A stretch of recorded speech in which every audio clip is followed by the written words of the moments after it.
everyone. Today we are going to discuss about increasing and reducing friction.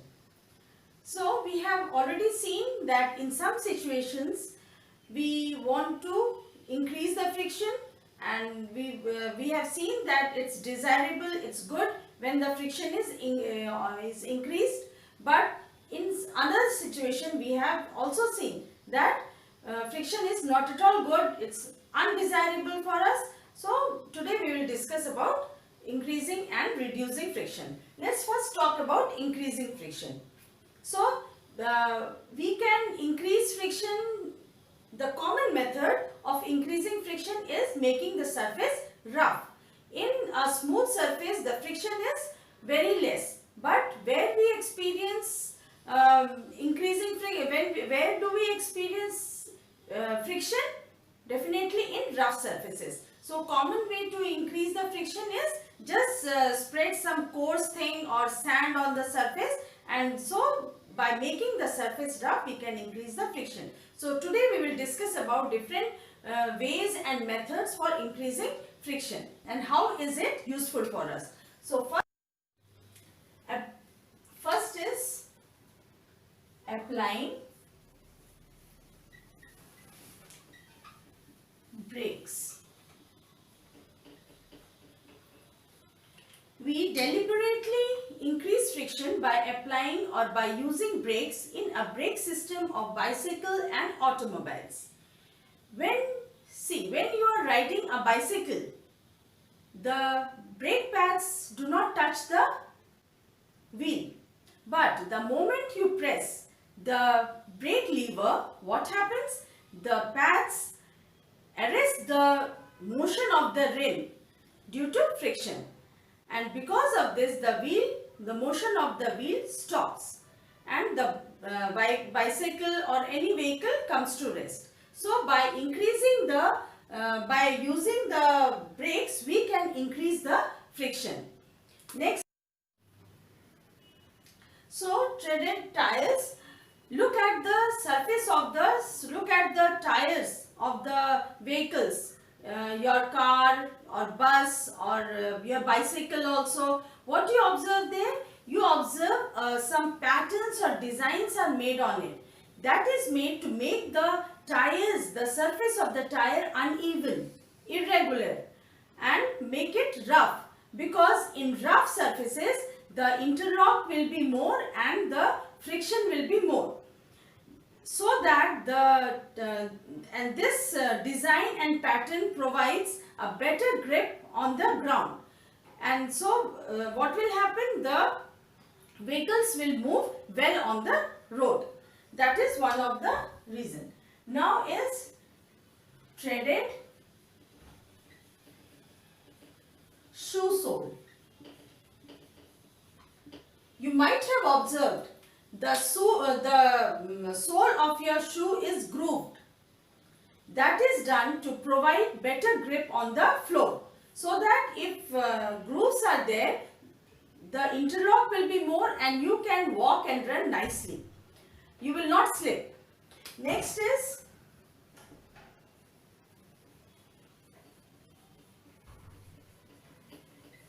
spreading of soil or sand.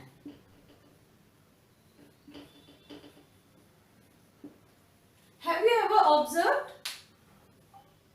while watching kabaddi, the kabaddi players rub their hands with soil to get a better grip of their opponent. So these are the few examples, few ways, few methods through which we can increase friction. Now we will discuss about reducing friction. In reducing friction, wherever we find it's not desirable, it's not at all, friction is not at all useful for us, then we would want to minimize the friction through various methods. First is applying grease or oil.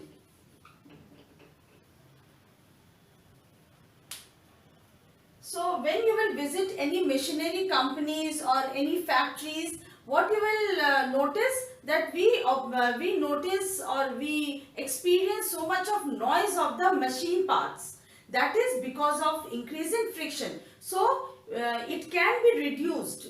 The noise and the sound of the machinery parts can be reduced, sorry, by applying grease or oil in the machine parts. When we are applying grease, it will reduce the application of grease will reduce the friction and increase the efficiency of the machine.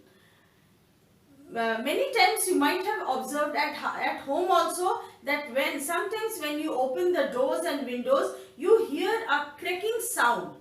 That sound can be minimized when you apply few drops of oil at the hinges of the doors and the windows.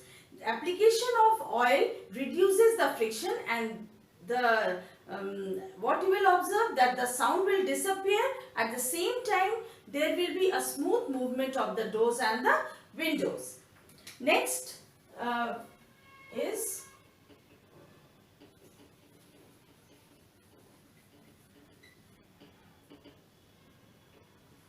applying, or we can say sprinkling of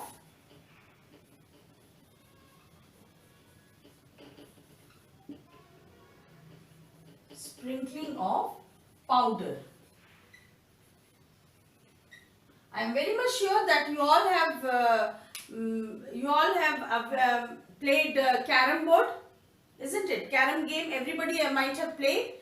So in that, before playing, what we do, we sprinkle fine powder on it. Why we do that? To reduce the friction on the carom board. So what happens when we sprinkle, the surface becomes smooth, and so the movement of the striker and the coins becomes smoother and quicker. Next, you can use lubricant.